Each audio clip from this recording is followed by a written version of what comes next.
This podcast was produced by OAR FM Dunedin with support from New Zealand On Air.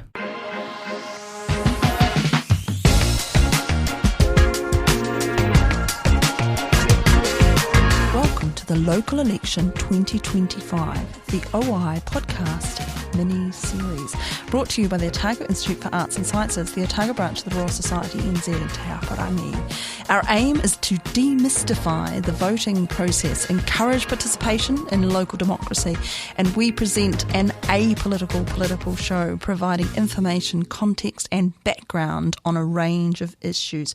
Brought to you by experts on local politics, experts on the issues relevant to you, the voting public of Dunedin and wider Otago. And we also hope to have the voices of the candidates themselves.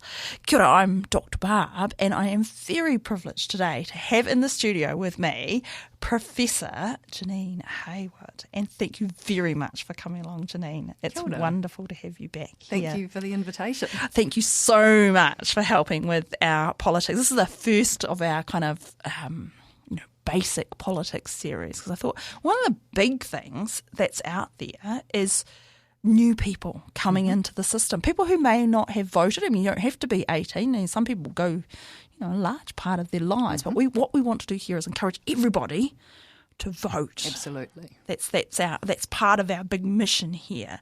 So I was just thinking that, this is going to be our equivalent of a practical politics 101, everything you need to know to get started thinking about the local election 2025. So there's a couple of important dates that I'm just going to go through there. So nominations open on the 4th of July. And then they close on the 1st of August. So that's the nomination period. And of course people are announcing before that that I'm going to run. But it's all I'm saying I'm going to run, but you could still pull out. Yeah. And of course a whole lot of people haven't decided yet. So that's that 1st of August is the date. By that date we will know everyone who's going to run for all the different things. The DCC, the councillors, which there's 14, the mayor, which of course is only one. All the community boards, which there's 6 different community boards around Dunedin, and each of those boards has 6 places on it, plus the councillor that just gets appointed. And then, of course, there's the Otago Regional Council, which is a whole different kettle of fish in a way, because it's covering a much bigger region. And there's big changes with the Otago Regional Council this year, because we've gone from 6 people standing in the Dunedin, what they call the Dunedin ward, our area, to 5. And that's just because of the changing numbers across that Otago region. And there's a little bit to talk about there as well. But I mean, we can get into those nitty gritty bits. So much to talk about. So much to talk about, yeah.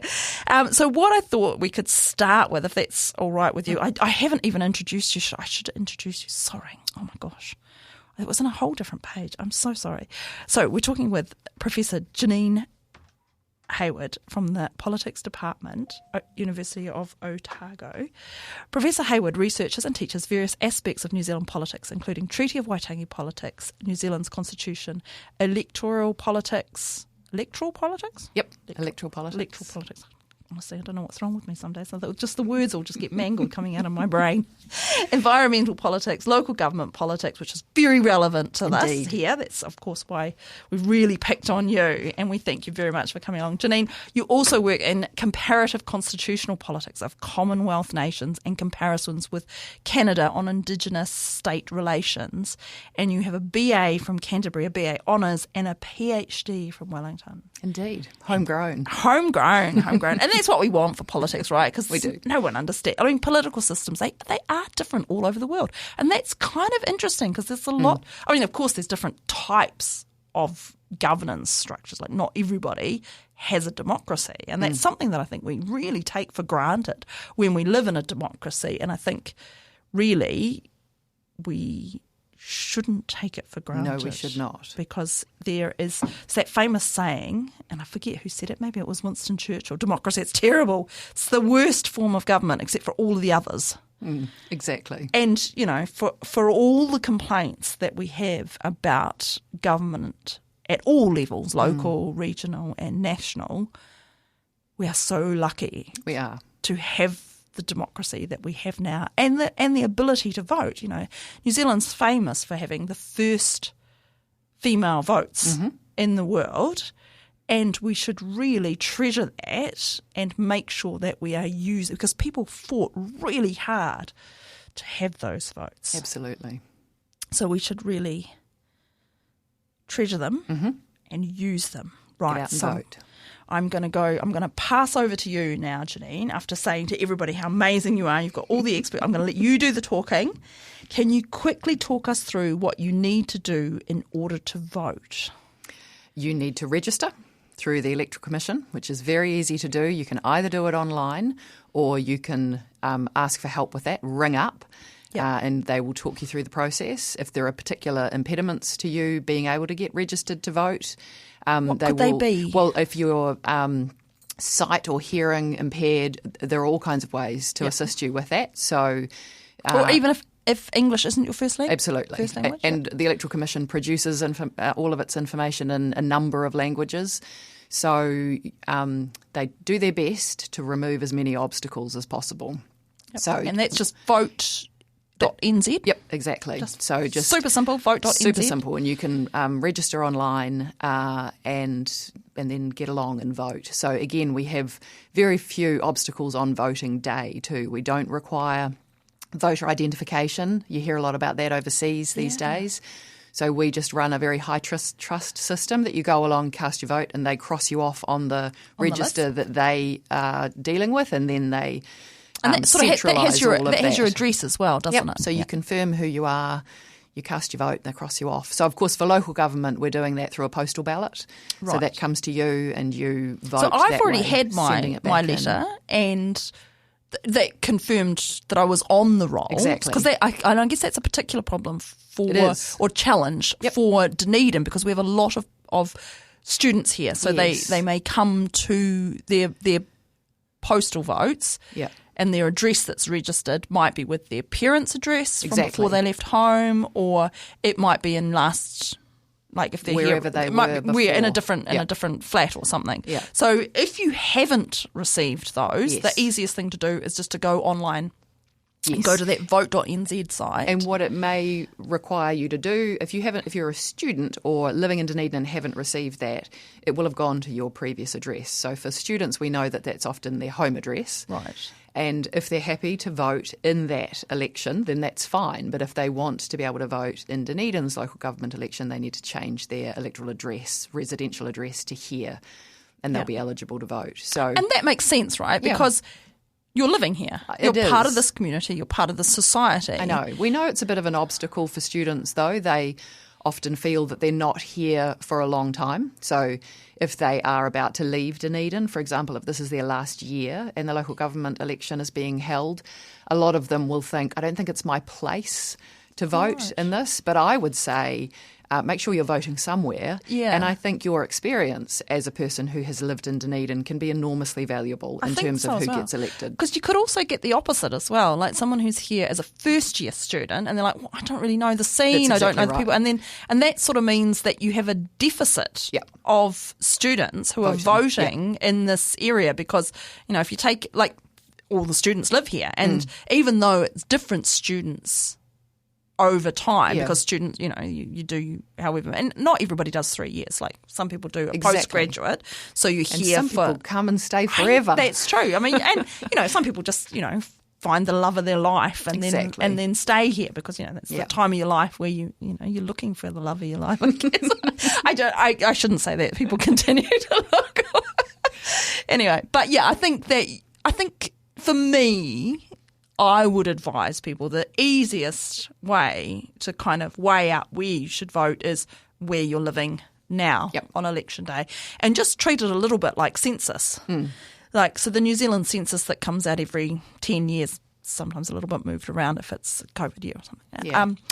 But generally they do them every decade and they just really, where you are on that day, that's your census. And of course that's got nothing to do with elections. But I think if we think about your local elections in the same manner, because yes, you're here, but there's about the same number of students all the time, and which students they are turns over in Dunedin, but there's about the same number of students all the time, and your vote represents the student experience. And needs. Yeah. I mean, having said that, to think about voting here, I know for this election, and we may have time to talk about this later, in a number of places around the country there are referendums being held about whether or not that community retains its Māori ward. So for a lot of students, it's important for them that they vote in their local community if they're affected by that decision. So that's interesting. I think everyone will weigh up where they... And there's different reasons why some people would want to vote in one region or rather another. Than the other. Yeah. I mean, they only get to vote in one. Yeah. So everybody just gets one. Well, except ratepayers. Oh, yes. So there that's a two weird votes. thing about local elections, and I don't agree with that rule, actually. Well, it's 2 votes for one person. Yeah. So and to me, that's... what we hear about one vote, one person, and I don't know what that's supposed to mean, but we clearly break that rule anyway, and we don't hear about that much. So and that's when someone owns land elsewhere, in more than one. And it's only one vote per residence. Yeah, but it basically says that in addition to your rights as a voter, individual voter, owning property gives you another right. Yeah. So that's just one of our choices at the moment. Yeah. I mean, I think there should be a referendum on that. That's just people. Well, perhaps there will be. Yeah. But I mean, and I think a lot of people take that kind of argument and say, people who don't, like, only ratepayers should be able to vote for the council. And we have talked to Liam White, the president of the OUSA, and of course what people forget in that is that if you're renting somewhere, then you are paying rates because you're paying your rent, and then that goes to your landlord, and then your landlord pays the rates on your behalf. Yep. And it's included in your rent, landlords aren't subsidising the people that they have living in their properties. There is still a bit of a misunderstanding, I think, amongst students as well, just coming back to low student voter turnout, that I think a lot of them still think that you have to be a ratepayer to vote in local elections. That myth persists. Yeah. And I think there's a bit of misinformation about that as well. Possibly. People repeating it. It would seem inappropriate to limit voting to ratepayers. I mean, voting is about representation of communities. It's nothing to do with ratepayers. The whole ratepayer thing is a little bit of a red herring. The basis that is used to pay for a bit of what council does, but that's different from and of the course, question of representation. Council's funds do not all come from ratepayers either. Some comes from central government, some comes through other places. Exactly. And of course the here in Dunedin, the council owns assets, and those assets, like Aurora, that's just an asset basically that the council owns that supplies our electricity. It's a kind of a separate company off on the side, but it also supplies electricity to places outside of the DCC. But the DCC owns it, so it's just company. That money goes to the council, and that would seem completely inappropriate to spend that money just on people who own property in Dunedin. So, there's absolutely no basis, is what we're saying, for the myth that only ratepayers should be able to or can only vote. So everybody. Obviously. And it's the age of voting is 18. Mm-hmm. So basically, if you turn 18 on or before Election Day, if you turn 18 on Election Day... Oh, now you're testing my knowledge. I'd need to Google that one. Yeah, because you can still register on Election Day. So I imagine if you turn 18 on Election Day... you can register and vote. Let's say that. Let's say that. I think that is the truth. There'd be someone out there whose birthday is. Of course, you get your... There would be. I mean, bound to be. It would be very strange if nobody's birthday was on Election Day. So you can actually register, right? So you can register online. Mm-hmm. You can register or check that your voting address and everything is recorded correctly with the papers that the Electoral Office sends to your known address. Yes, if you're already and you might get those papers if they've gone to to your parents' house, for instance, and you want to change your voting electorate, local body electorate to Dunedin, you can actually just fill in that paper that's at your parents' house and send that off. Send it back or do it snail online. mail, or you can do it online. Or you can go in, can't you? Yes. Yep. Yep. If you've got an office. They are few and far between now. Yeah, I think they really are. But the other thing that you can do is you can always go along to your public library and they will help you. Absolutely. Those librarians are amazing. Yep. And they have computers at all our DCC public libraries, the Port Chalmers and the Central Library, and I'm sure other places have them as well, but those are the two that I frequent. Yeah. They are fantastic. And so if you're not completely great with computers, that should not be an obstacle. It should not be an obstacle. Yep, just go along there and someone will help you get online, and it's very simple. It's 5 minutes. It's Absolutely. it is very, very simple. You don't need to know which area you're in. You just put your address in. For you. It works everything out for you. Yep. So it is really, and it's so simple. It's just vote.nz. It's just couldn't be simpler. I'm very pleased with how simple our system is. So am I. It's really important. It's because we know that any obstacle that anyone encounters anywhere along their journey, because people often lack confidence, it'll put them off. Yeah. So we want to make sure that you don't give people that experience. So there is always room for improvement, but I think there are many aspects of our electoral system we should be very proud of and work really hard, as you say, to retain and to celebrate and to recognise. I think so. Yeah. One thing that I would do if I was in charge of the world is I would lower the voting age to 16, because I think the number of people between 16 and 18 is relatively few, but I think if you get registered while you're at high school and all your peers are getting registered, and you do sort of a class type project on knowing how democracy works and how our voting system works and how to register and all of those, like the nuts and bolts of how politics works and why it's important. If you do that while you're still in that phase of learning and you've got that really strong peer group that you have at high school and everyone's doing it, so it just is obvious that everyone's, and there's really good studies to show that people who are registered and registered young tend to have lifelong voting habits. And so I think that anything that we can do to encourage people to register as soon as they're able, the more likely they are to continue voting and to take an active interest in governing. And I think those are certainly all the arguments that the Make It 16 campaign used, and a lot of the arguments that the court agreed with when it decided that it would be appropriate for the voting age to be 16. So, but of course, it's a decision that Parliament makes. So that's the obstacle. That's the obstacle in terms of agreeing that we would put that to a referendum or that Parliament would do it by a supermajority. So changing our voting age is one of the things that's harder to do. There's a few things. So it's not a simple majority. So it's not just 51%. No, it's one of the few provisions that we've got that we protect. Yeah. Partly so that Parliament can't. It makes sense, right? So I think that generally when you're changing things about how democracy, how Parliament itself works, parliamentarians to be taken to advantage. Be in charge of that. A Parliament could change the voting age to 100, so nobody could ever vote them out. Yes, for example, that would be bad. That would be bad. That would be bad. So we want to make sure there are. That would be much worse than the current situation. So there are a few things like that, and our.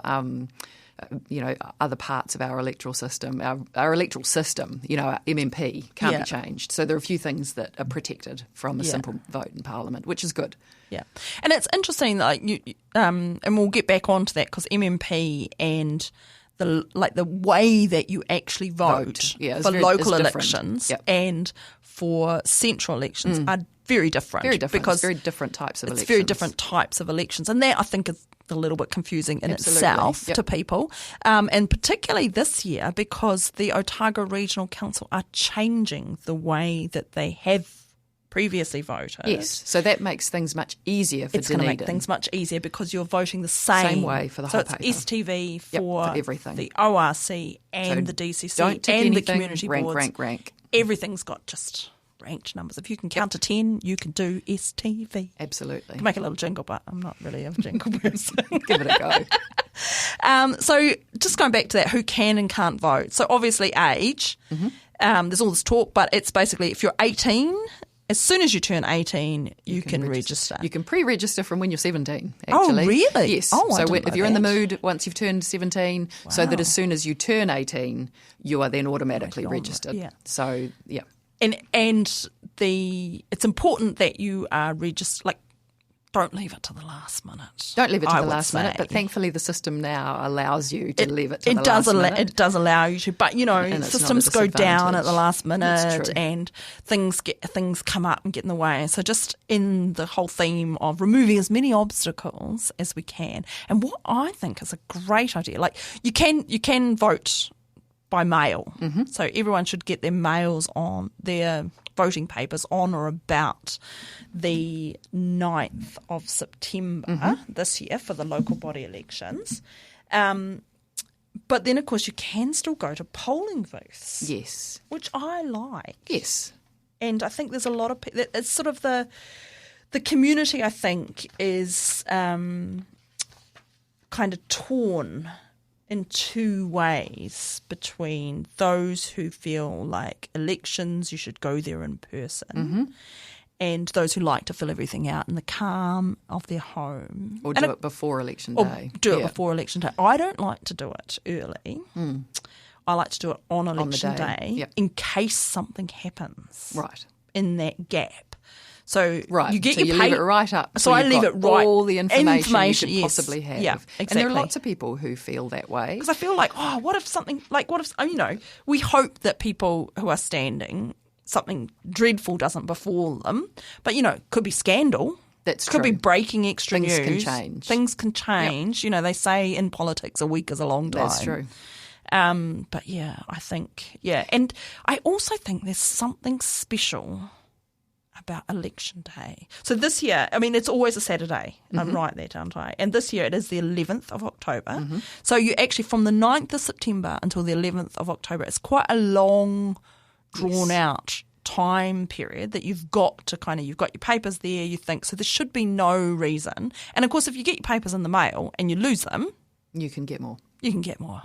So it's you go along. If you put it in by if you put it in by mail, and then you think, I've done the wrong thing, but you've already posted it, you can't go along on election day and change your mind. And the challenge for local elections is that we know that the bit that stops people from actually putting in their voting paper isn't necessarily the mechanics of the voting process. It's that they haven't been sufficiently motivated to feel like it's something that's meaningful for them to do, or that they have the confidence to make a decision about. Right. So we are going to help them. We are. We are and going to help I think with that. it's a matter of, the challenges that local elections have that our general elections don't have is that bless media like you who are trying to communicate with communities, but there generally doesn't tend to be a national campaign that's going to inform Dunedin voters about what's going on here. And of course, there's different things in different parts of the country. Parts of the country. So what you need to do to get the voter turnout up in an election is have a really good media campaign that keeps the issue right in the forefront of people's minds. They have to be reminded every day that there is an election on, and this is why it's important to you. This is the impact that you can have by voting. So local elections struggle really with that because it's quite hard for media to keep it in people's minds. It's quite often, ironically, it's quite good to have a bit of a scandal around a local election because it boosts the profile of it. And the profile. So this and year it's hard to find information about candidates often, and that's the constant complaint about local elections, that the little bios that you get about people They're quite aren't very short. meaningful. They're very short. And there's a lot of candidates. There's a lot I of think, candidates as well. And So- we don't actually find out who all the candidates are until quite late. Yep. Because it's So it's quite a the big task. nominations close on the 1st of August, but then the first voting is the 9th of September, and that's 5 week So relatively that's why we get short. that flurry of candidates meet the candidate meetings. And they're pretty well participated in here. People like to get out and listen to candidates. So the OI are planning to run some in real life candidates meetings. Excellent. All of those kinds of things are really helpful. And the other thing that we're planning on doing is, and this is very ambitious of us, we're planning on inviting everyone who's standing to come along for a 10-minute interview. Brilliant. And what our plan is to get sort of a doodle poll situation going. So we stack everybody up and get everybody interviewed in as short a time, as close together as possible. Great. As soon after the nominations close, ask everyone exactly the same set of questions, give them the same amount of time to answer those questions, and then upload all the Brilliant. all that will the, be enormously the interviews helpful all at once. for voters. So we're really hoping that all the candidates come along and can be interviewed. Great. And we'll put those all up. And, of course, they'll be live here on Otago Access Radio, 105.4. I'm just going to put that out there, FM. And they will be available as podcasts on Spotify, Apple Podcasts, YouTube, Google Podcasts, and, of course, the Otago Access Radio website. So we'll try and make them as available. And, of course, even that, because there's so many. I mean, we don't know how many there are, but based on past elections, there's just so many candidates, because there's the 14 spots on the council, the mayor, the community boards, and the ORC candidates. So we're going to focus first on all of the DCC candidates. And the simple job, I'm going to say simple, for voters as they're sitting down with a cup of tea to listen through to that series of interviews and whatever other information people are gathering with STV, is to think, how do I rank these people? Who do I like best? Who comes out on top for me? Who represents my values? If I could pick the one, who would it be? If it's not that one, who would it be next? If it's not that one, who would it be next? Yeah. And you have the luxury of ranking as many of them as you like. Yeah. You might think, gosh, I wouldn't mind all of them. You know, I don't really mind. I think they're all good, and I rank them in this order. Or you might have a point that you think, okay, no, I don't like any of the others. This is the group I like, and I can rank them. Yeah. And then I'm going to stop. And, of course, this year there's this whole teams thing. Well, I say this year, but that actually happened last election. Yes. And there's always been sort of loose groups of people sort of who you kind of know generally have similar kind of value systems. But last local election, there was kind of this specifically, I think it was called Team Dunedin. It was. And they marketed themselves as a team. As a kind of a ready-made council. Yeah, this is our mayoral candidate and this is our team players. And, of course, we've already got one again this year. And I guess, what do you think that that's going to do?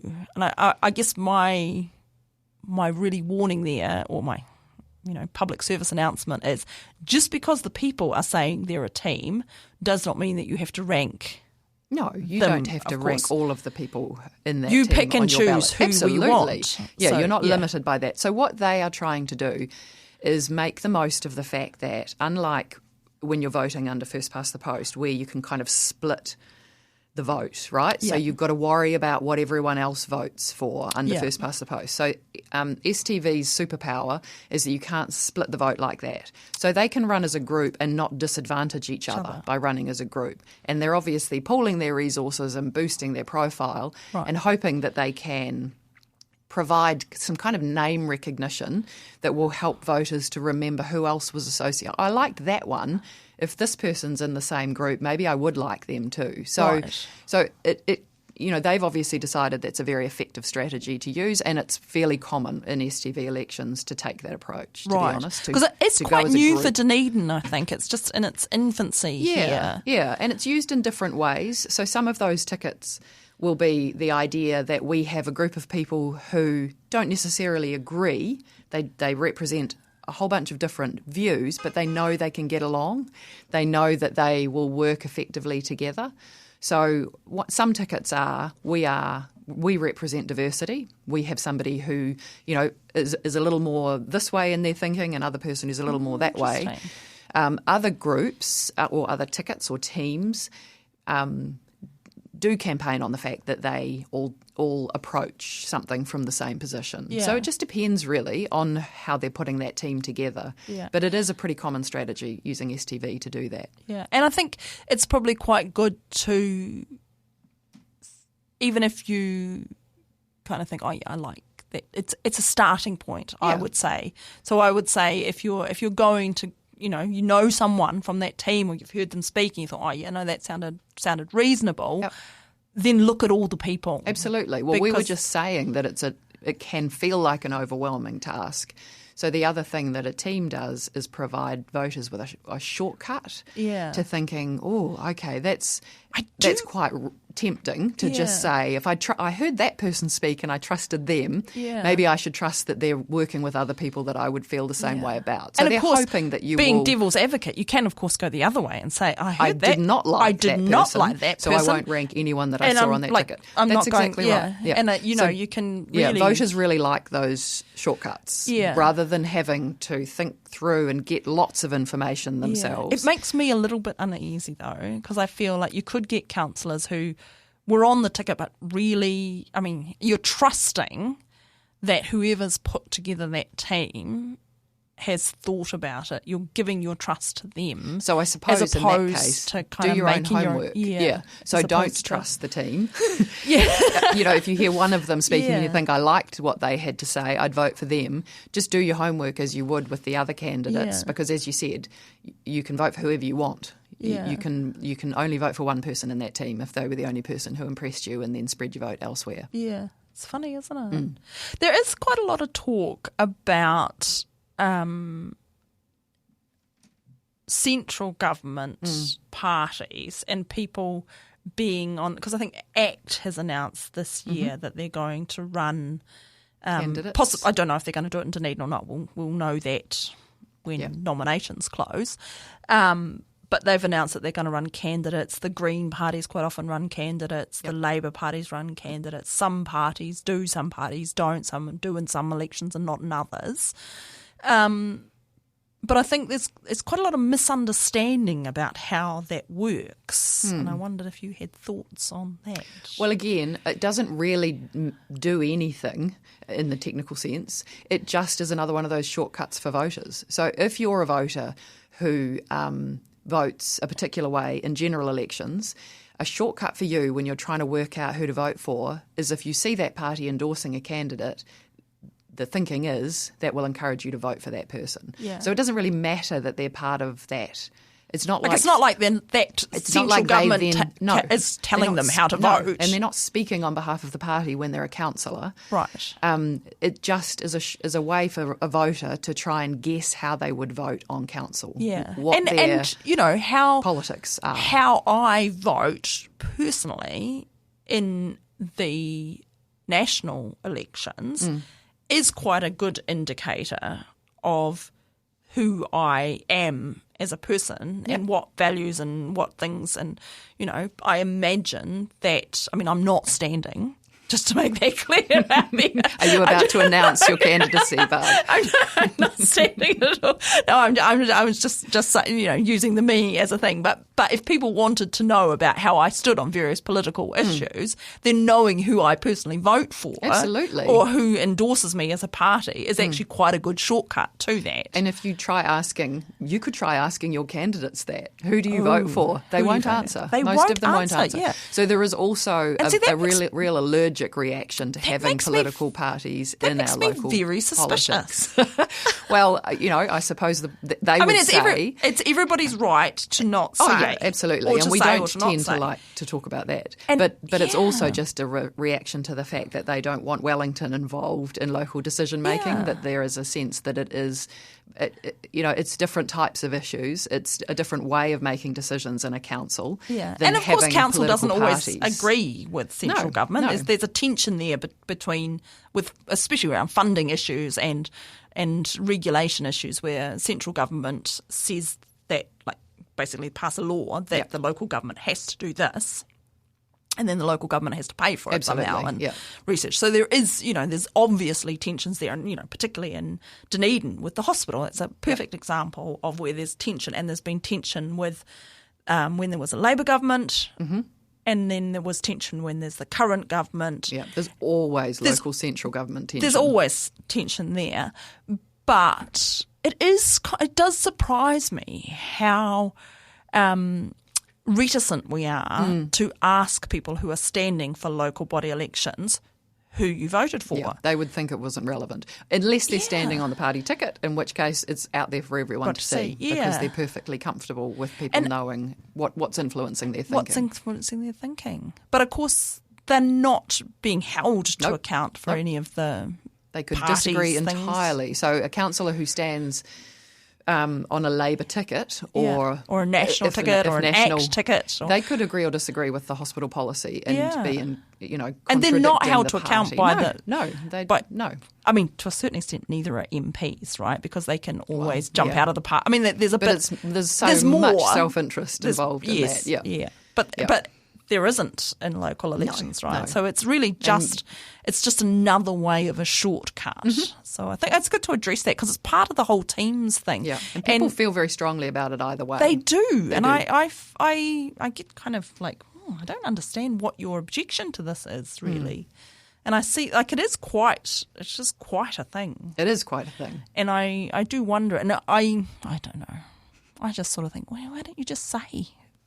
Well, we are starting, as you said. Yes. We're starting to see some candidates say this is saying I'm on the I'm endorsed by this political party, and as I said, it probably for the most part that's because it's a useful shortcut for voters. That's what they're thinking. And I know another thing that's really good, which I think they still do at local government level, is there's a big quiz that they run, which has a whole lot of policies on things like, where you stand on affordable housing, where you stand on environmental issues, like just lots and lots and lots of questions about things.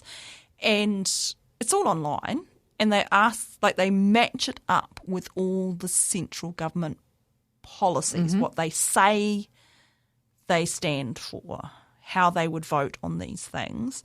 And then you can do the quiz and you can put in what your values are, what you believe on these things. And it's sort of a sliding scale. I strongly disagree, strongly agree. I don't really care. I don't know anything about it in the middle, and so variations on either side. And then you, at the end, you get this kind of where you sit amongst all the different parties, and that's quite interesting because a lot of people it's very revealing. A lot of people just vote for. I mean, in the general election, a lot of people vote for which party they think has the same values as them. But this quiz, it's not just a quiz; it's a proper statistical tool that. Yeah. I can't remember who does it now. Do you remember? There's quite a few of them. There's Vote Compass and other things that do, different varieties of it. And a lot of people But it's really hard. You can't really replicate that for local government. Yes, and that's the thing. Is because you're not. So again, it's a real challenge to get people to understand who they most closely identify with as candidates, because the bios about people tend to talk very short, and they tend to talk about how committed they are to the local community, which of course they are, because they're standing for election. And I sort of think, but that's a given. Tell us something real. Yeah, I know. Yeah. So we hear that all the time from voters who are really frustrated by the information that they're provided about candidates. Anyway, so I don't know if 10 minutes is going to be any use It'll at be all, great. It'll be more than you otherwise get. That's what we're hoping. Excellent. And we do hope to run some in real life events as well. But again, there's that whole thing about there's so many candidates. I know. It's a big that is challenge. A bit of a challenge. And I think that's why we sort of think the podcast questions, and we try and make it as fair as possible by not telling anyone what the questions are, getting them done as quickly as possible, dropping all the downloads all at the same time, having everything up, and obviously we'll put it all over social media, Brilliant. and everything as soon as we get up there.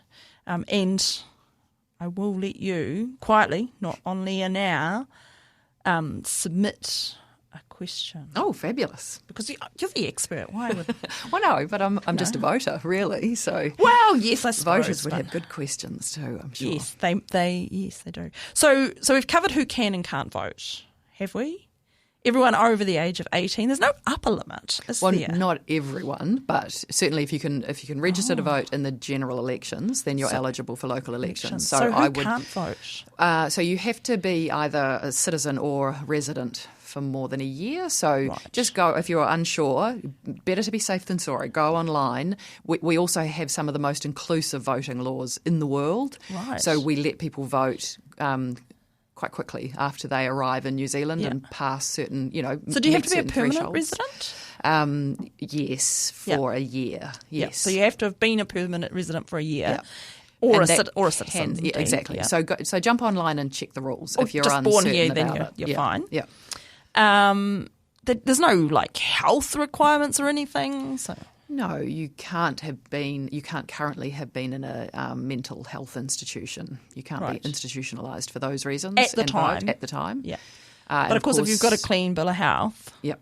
And then of fine. course, there's been the back and forth about prisoners. Yes. So voting where has that landed at the moment? So the 3 years, the national government will return the 3 year that you can vote as long as you're not on a longer than 3 year stretch in prison. Yeah. Right. So that came in, I can't remember which year, under a national government. The Labor government reversed that. Right. And so now, is it for this prisoners election that could it's going to vote. be? It'll be. Sorry, I've lost track of Yeah, where we're that's at another with good that. question. I don't think that legislation's gone through yet. It'll probably be for the general election. Yeah, okay. Yeah. Where do you stand on prisons? Because there's for and against, right? Because I think Yeah. if people are in prison, I don't know. So there's two different ways. So some people argue that part of your punishment ought to be to lose those rights. Right. And that is part of, that's part of what you lose when you Are sent to break jail. the rules. Yeah. You also shouldn't be engaging in some of those rights that people have until you're no longer in prison, and then you can resume that right. Others say that if we think, I guess it's whether you think prisons are for rehabilitation or for punishment. Yeah. So others who say that being in prison is the punishment, a part of the rehabilitation should be to do what we can to get people to engage In society. And part of that is ensure- voting. Yeah. So we know too that if people lose the right to vote while they're in prison, it dramatically increases the chances that they won't ever register to vote again. So it becomes an interruption in voting behaviour that often Is bigger can't than be the fixed. sentence. Absolutely. Yeah. And there's a sense too that if the state has removed that from you and you feel kind of distanced from that process, that it takes a lot of work to feel that you've regained that right. So some people simply can't ever bring themselves to vote again after having that right taken away long after they've left prison. Oh. So that was all of the discussion around why Labor removed that 3 years. Right. But as I say, people feel very strongly about it on both sides. Yeah. I imagine it is something that people do feel strongly about. Yes, they do. And particularly people who are in some way affected by it. Yep. or have, close relatives, family, friends that are affected by it. But then it's that funny thing, isn't it? And that goes sort of full circle because those are the people who are least able to actually influence the system. Mm-hmm. So, yeah.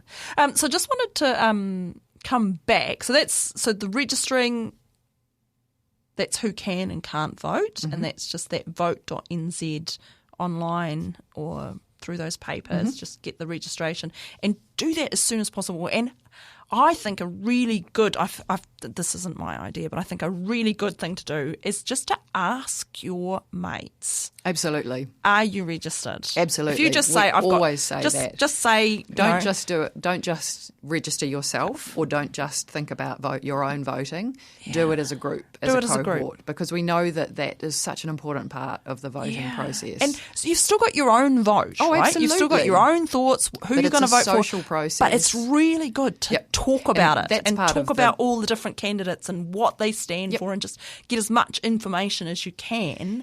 And that's why you like voting day, yes, because you are from that group of people who like the socialisation of that, right? The sense of camaraderie and the event. And it's an event, and the sense that it's your community. And so we know that's a really powerful motivator to get people along to vote. Yeah. And we do it with students too.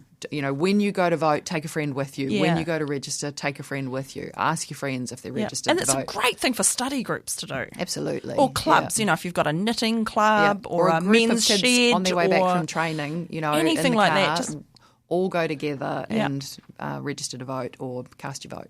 It's a really good thing to do as a group. I just wanted to spend a little bit of time talking about the Māori Roll versus the General Roll, because that is one of the questions that you will be asked when you go to register. Mm-hmm. What is the difference? Well, there is no difference. I mean, they are two different electoral rolls. So if you take a step back, when you look at the way that our parliament is represented, if you look at our electoral system, it's clear that we have decided that two things are really important to us. So we made this change to mixed member proportional voting. Yeah. So this is central national government. This is central government, first of all, because the local government inherits all of this in the way that you vote. So it's the same. I guess that's the same role. It's the same role. Same roles, yeah. And get used once for you're registered for the national elections and you're registered for the local elections. Absolutely. And they run at different times. They have different people that you're voting for, but the role itself is the same thing. Yep. So when you step back and have a look at what our parliament looks like, we have decided two things matter to us as a country. So one of them is that it matters to us that our regions are represented. So we could have gone to a proportional system which just meant that everybody would vote for the political party they wanted, and the political parties would bring enough people in that was their share of the party vote, right? And it wouldn't have mattered where they came from in the country. Yeah. But we didn't want to do that. So we looked at, when you look at our electoral system, we have those electorate MPs. Yeah, and that's the geographical part of it. Yeah. So we separate up New Zealand into regions, and we say if you live in this region, then you have to vote in that electorate. Yeah. So that and you regional vote, you get a separate representation set of people to matters vote for us. Yeah. And you can only vote in one region, and you have to be living there to vote there and all that kind of stuff. Yeah. Right. So it's important to us, and the most effective way to get people represented is to separate them out like that. Right. So our regions are separated, and then they send candidates in to vote. So you can tell when you look at our parliament that matters to us. The other thing you can tell when you look at our parliament is that it matters to us that Māori are represented in parliament. Yeah. And the really effective way of doing that, rather than using our electorates, is to create another role that would basically allow for electorates to be created, which also represent Māori. Yeah.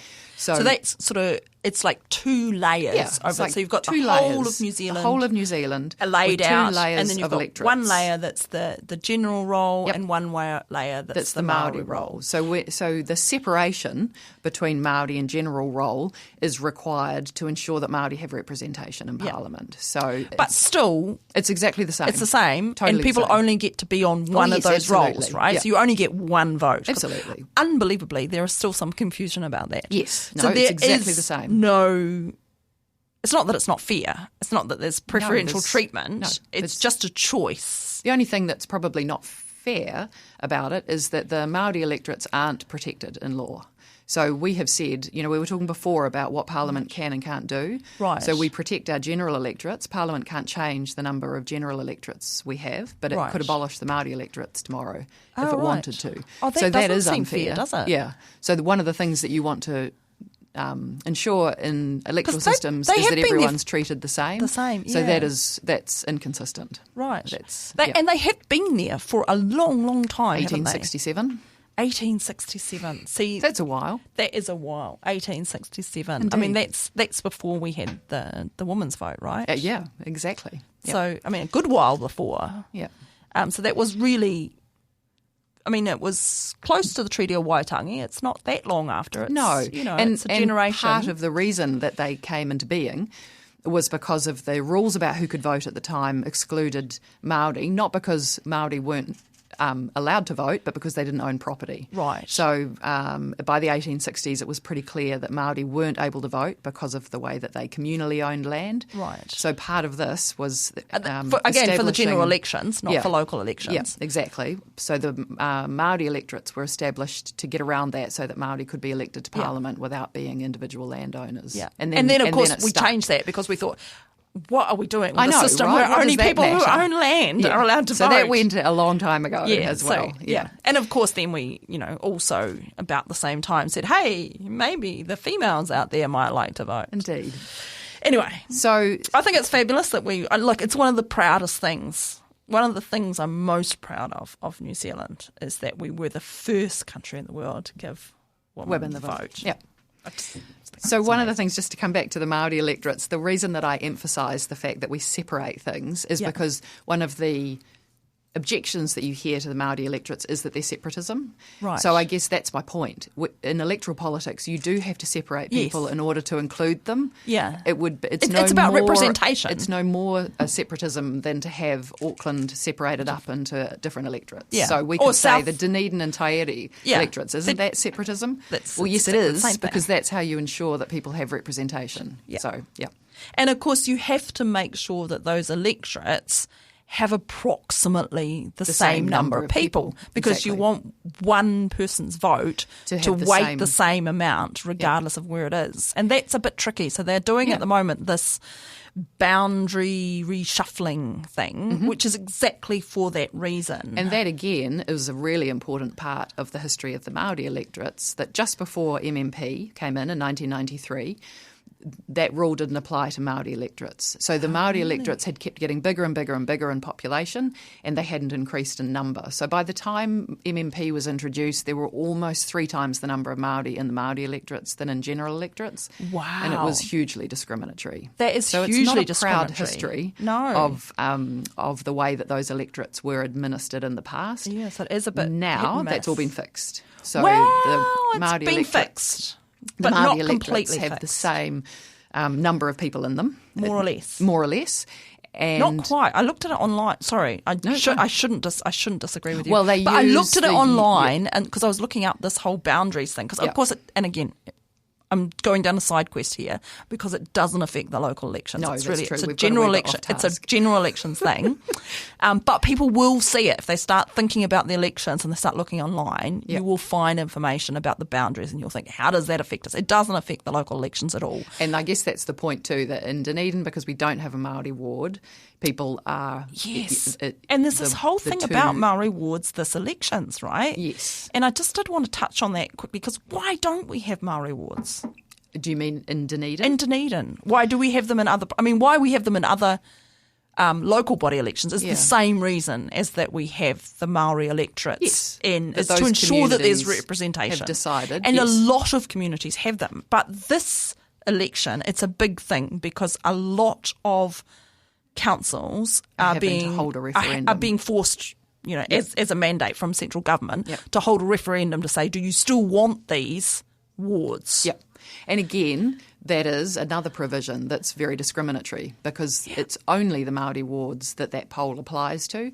So councils create all of their wards, rural wards, general wards, city wards, whatever the council's created. And the rules only apply to Māori wards that they can be overturned by a poll. So what the government has done in bringing that back is reintroduce a discriminatory provision. And that's what we don't want in our electoral system. We want all people and all of their electorates to be treated the same. So the options would be either for the government to allow referendums on all wards. So the public could say, we don't like that rural ward that's been created in Dunedin. We'll raise a poll and get that changed. So that affects So you either do it for everybody or you do it for nobody. The wards in Dunedin just to bring that back to the local elections, we don't have wards anymore for the DCC. Exactly. But we do have wards in the Otago Regional Council. Yep. So we have 5 this year, and that's just changed from 6 in the last local elections to 5. Mm-hmm. And then Dunstan, Molyneux and North Otago, which I can't remember what it's called, have their wards, and so the person, so that someone stands from those regions, and if you're in that region, you can vote for those ones. But we can vote for the 5 that are in the Dunedin ward. Exactly. But yeah, what really surprised me about that poll on the wards was that only councils that have wards have to hold a referendum to say whether they want them or not. But councils that don't have them, like the Dunedin City Council, don't have to hold a referendum. Don't have to hold a referendum. And that, to me, seems very discriminatory. Well, the whole thing is really very inconsistent. So, I think there needs to be some more thought put into how you can fix. I mean, those kinds of inconsistencies really matter in electoral politics. You want to make sure that everyone's being treated fairly. That's crazy. Now, on that note, we're going to leave it for today. I'm just going to say thank you very much, Janine. And of course, we have got a lot more to talk about. We do. So our next episode will be the nuts and bolts of the STV system. Great. So thank you very much for coming along to this episode, and I will see you again. Good. I look forward to it. Good Thanks voting. so much. Register, everyone. Get out and vote. Ka kite.